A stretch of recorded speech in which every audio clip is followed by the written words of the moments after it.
Marooned.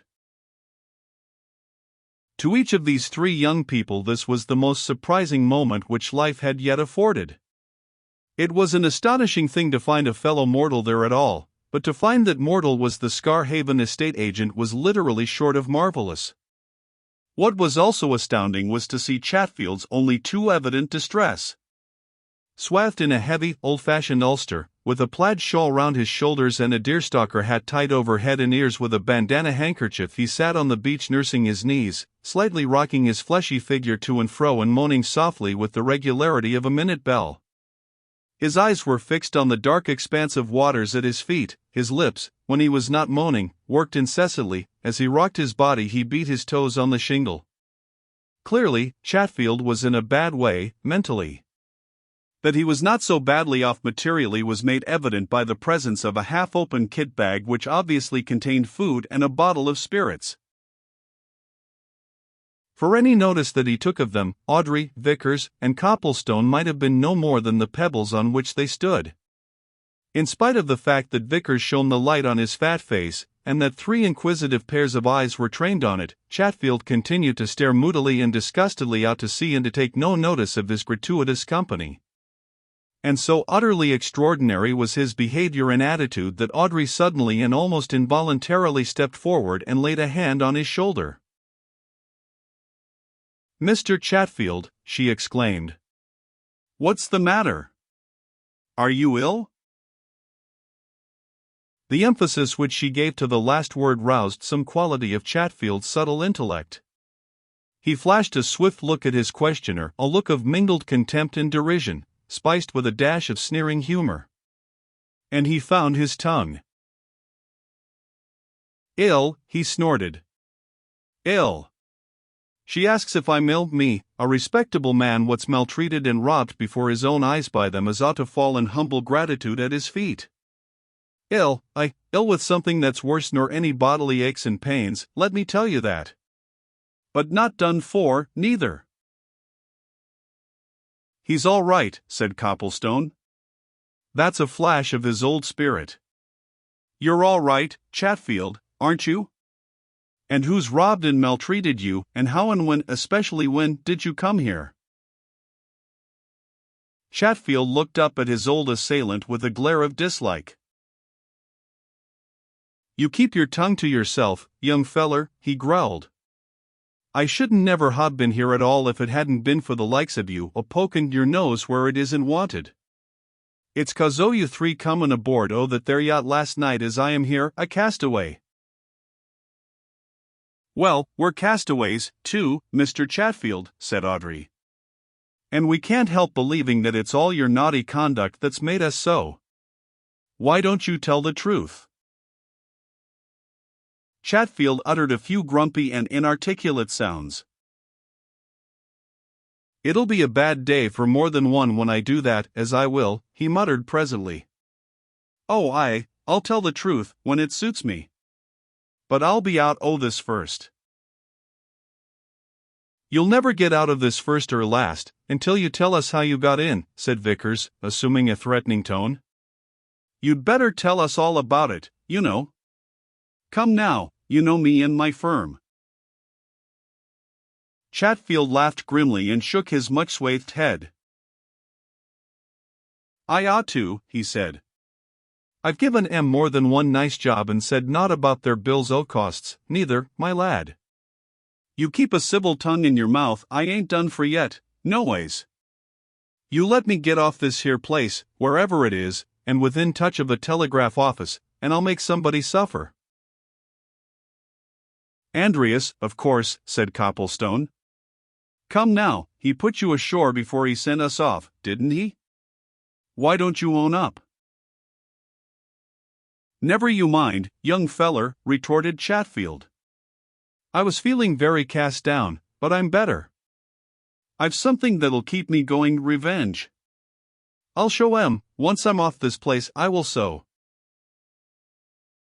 "Look here, Chatfield," said Vickers. "Do you know where this place is?" "What is it? Is it on the mainland, or is it an island, or where are we?" It's all very well talking about getting off, but when and how are we to get off? Why don't you be sensible and tell us what you know? The estate agent arose slowly and ponderously, drawing his shawl about him. He looked out seawards. In that black waste the steady beat of the yacht's propellers could be clearly heard, but not a gleam of light came from her, and it was impossible to decide in which direction she was going. And Chatfield suddenly shook his fist at the throbbing sound which came in regular pulsations through the night. "Never mind," he said sneeringly. "We aren't at the North Pole neither. I ain't a seafaring man, but I've a good idea of where we are. And perhaps there won't be not to take me off when it's daylight, and perhaps there won't be no telegraphs near at hand, nor within 100 miles, and perhaps there ain't such a blessed person as that there Marconi and his wireless in the world. Oh, no. Just you wait, my fine fellers, that's all." "He's not addressing us, Vickers," said Copplestone. "You're decidedly better, Chatfield, you're quite better. The notion of revenge and of circumvention has come to you like balm. But you'd a lot better tell us who you're referring to, and why you were put ashore. Listen, Chatfield, there's property of your own on that yacht, eh? That it? Come, now?"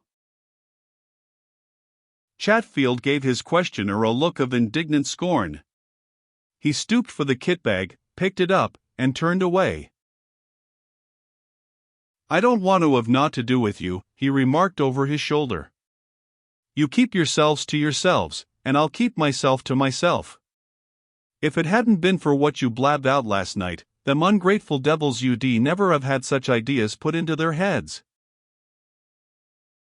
As if he knew his way, Chatfield plodded heavily up the beach and was lost in the darkness, and the three left behind stood helplessly staring at each other. For a long time there was silence, broken only by the agent's heavy tread on the shingle. At last Vickers spoke. "I think I can see through all this," he said. Chatfield's cryptic utterances were somewhat suggestive. Robbed, maltreated them as ought to have fallen in humble gratitude at his feet. Vengeance, revenge, Marconi telegrams, ungrateful devils. Ah, I see it.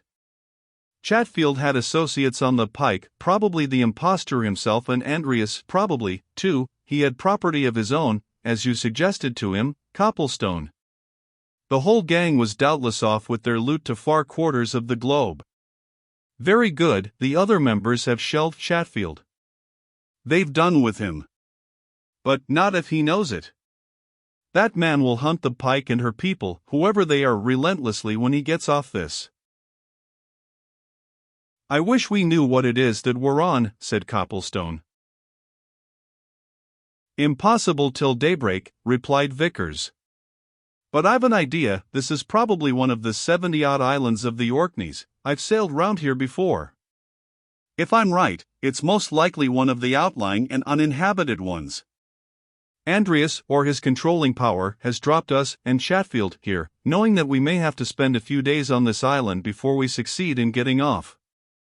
Those few days will mean a great deal to the pike.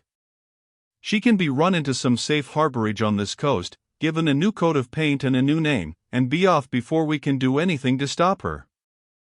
I allow Chatfield to be right in this, that my perhaps too hasty declaration to Andreas revealed to that gentleman how he could make off with other people's property. Nothing will make me believe that Andreas is the solely responsible person for this last development," said Copplestone, moodily. "There were other people on board, cleverly concealed. And what are we going to do?"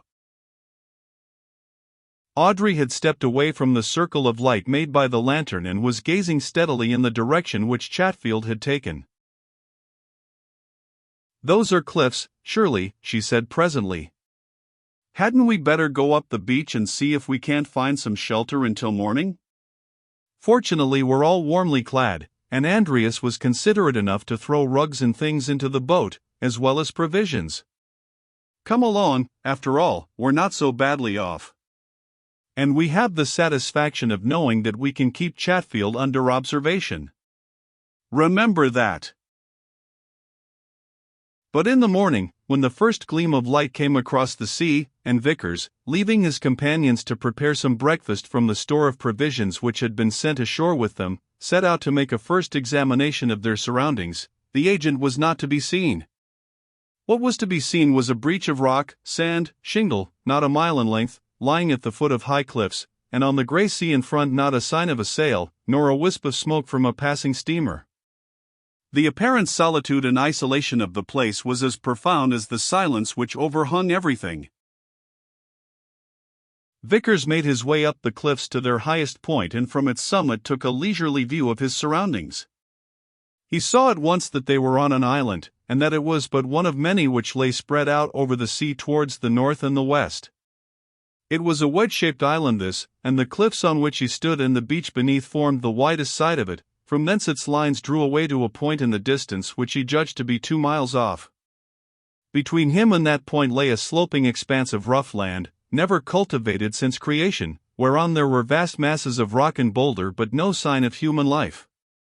No curling column of smoke went up from hut or cottage, his ears caught neither the bleating of sheep nor the cry of shepherd, all was still as only such places can be still. Nor could he perceive any signs of life on the adjacent islands, which, to be sure, were not very near. From the sea mists which wrapped one of them he saw projecting the cap of a mountainous hill. That hill he recognized as being on one of the principal islands of the group, and he then knew that he and his companions had been set down on one of the outlying islands which, from its position, was not in the immediate way of passing vessels nor likely to be visited by fishermen. He was turning away from the top of the cliff after a long and careful inspection, when he caught sight of a man's figure crossing the rocky slope between him and this far-off point. That, he said to himself, was Chatfield. Did Chatfield know of any place at that point visited by fishing craft from the other islands? Had Chatfield ever been in the Orkneys before? Was there any method in his wanderings?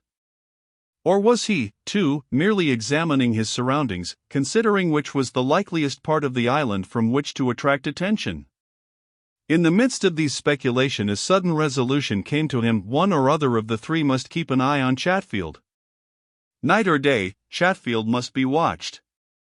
And having already seen that Copplestone and Audrey had an unmistakable liking for each other's society and would certainly not object to being left together, he determined to watch Chatfield himself. Hurrying down the cliffs, he hastily explained the situation to his companions, took some food in his hands, and set out to follow the agent wherever he went.